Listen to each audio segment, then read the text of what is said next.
I am Kristen of She Paints. I paint this little piece today. It's kind of small, but very historically interesting, I've decided. I've got a bug bite right there. You guys see that? I'm real, y'all. It's probably distracting. Would it be more distracting if I did the whole video like this? Probably. Okay. It's definitely a vintage kind of thing because look, Debbie's Design Diary. She does this a lot, so I totally feel like I'm copying right now because I don't think she'd care. The videos are informative. Like heartwarming, I believe is the word. Heartwarming.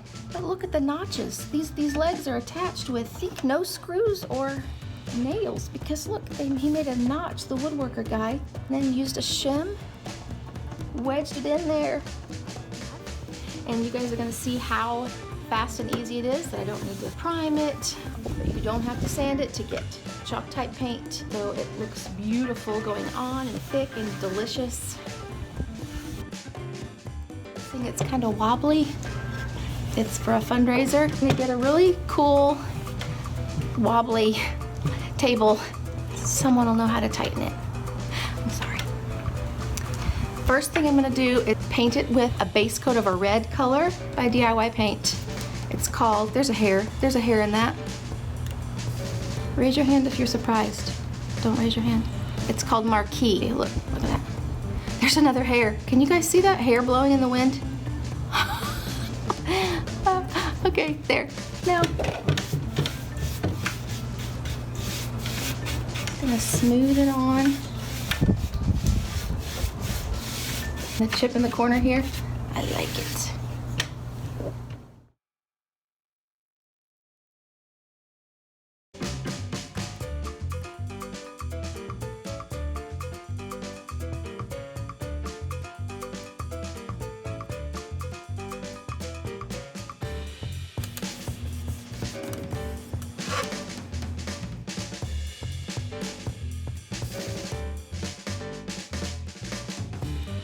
This was not a professional video.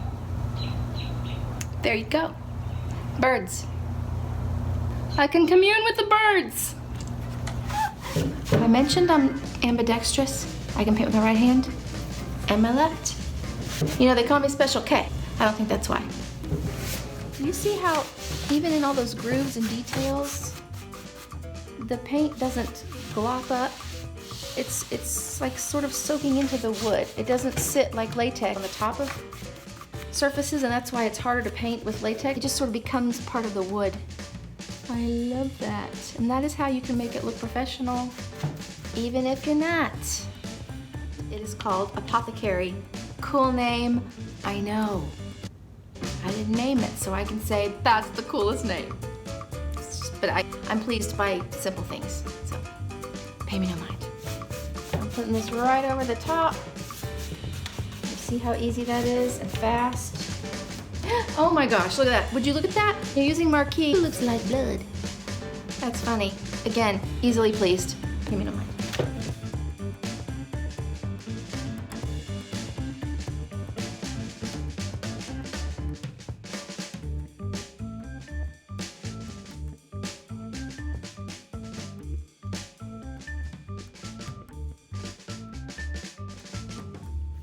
Okay, and I'm gonna let it dry overnight. You don't have to do that. I'm just hungry. Color my world. That's all I know. As time goes by. My hair is kind of dead. Don't let that disorient you. It's confusing. Now I'm gonna put white over this whole thing. Right over the red, right over the light greens. It is called beadboard because people are gonna ask. DIY Paint, beadboard, and my brushes are all by Paint Pixie. This is not sponsored in any way. Wouldn't tell you if it was. I'm kidding. I think I'd have to. I dip a little bit of white in here and get to going. I want to get them all in the grooves. Get into the groove, boy, me, yeah.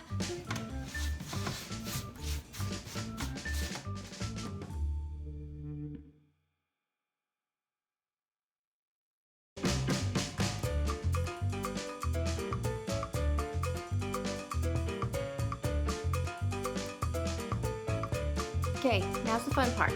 I have my white on there, sort of 1.5 coats, and I let it dry. And now you take a clean cloth, damp. Okay, this is not a clean cloth. Do as I say, not as I do. I'm not a role model. So I have my clean, damp cloth, and I'm going to wet distress it instead of sandpaper. I'm just gonna kind of rub it until we expose the other colors. You expose just a little bit of the colors that you've put underneath it, like that.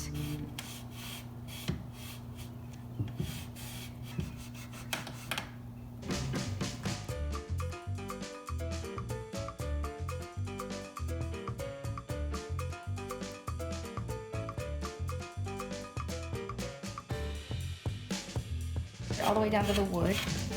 Yes, yes, yes. Right on the corners where it would have more wear anyway. Organically, and just lightly go over it with the damp cloth. Yeah, that's what I'm talking about. Ooh, Charlie. We're dry sanding. Take my damp cloth and sort of wipe it and see what we get. Okay, I like it, but I want more of the green. So now I'm gonna do wet.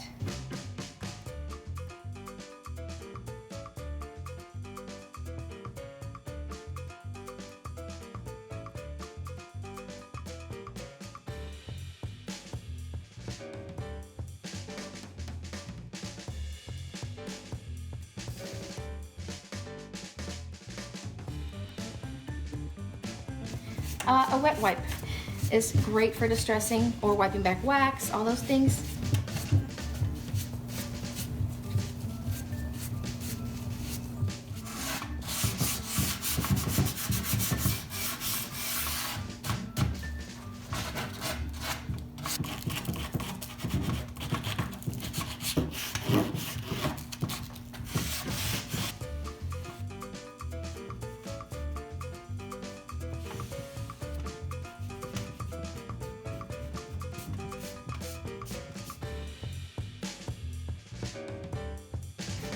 I'm gonna dirty it up a little bit to make it look even more vintage piece in a barn that has been aged over time and repainted and what's called dark and decrepit by Debbie's Design Diaries. And I'm just wiping it off with a baby wipe, but see how it's staying in those cracks? It'll seal it, the piece, but it also adds an authentic looking patina to it. It's called a liquid patina, dark and decrepit. So I'm actually making this table, this farmhouse table, more farmhousey by making it a little bit dark and decrepit. But I wanted to keep the colors, so I'm just putting it in leaving it in the cracks and wiping it off with a wipe. You can use a wet cloth, baby wipes.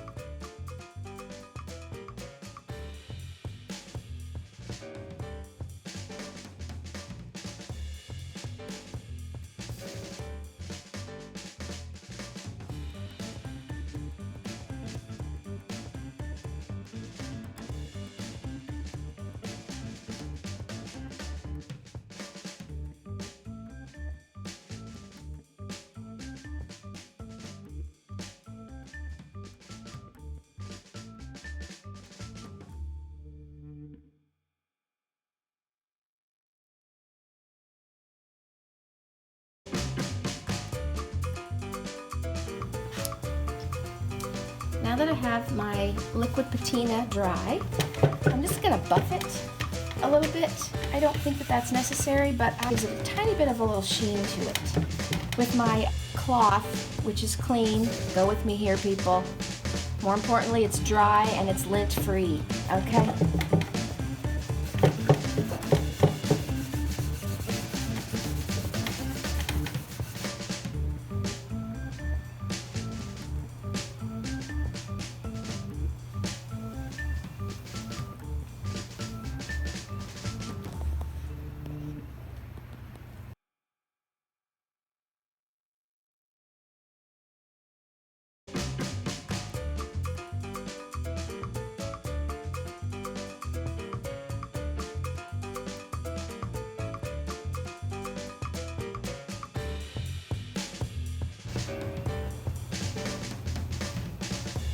If you enjoyed the video, I'm Kristen of She Paints, and if you didn't like it, I'm the turquoise iris.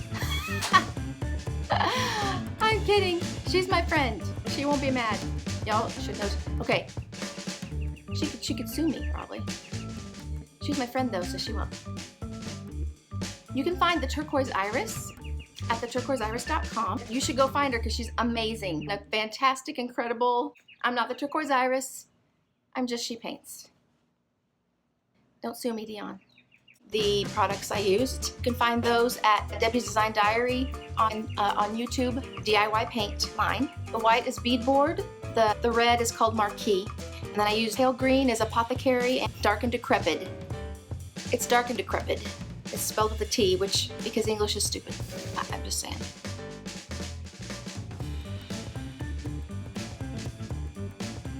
The world needs givers like me. I'm kidding. I mean, it really does need givers, and I didn't use blue. That looks like it's bleeding. So, who is that? I don't know who that is. Every day. That was too much of that. Too much.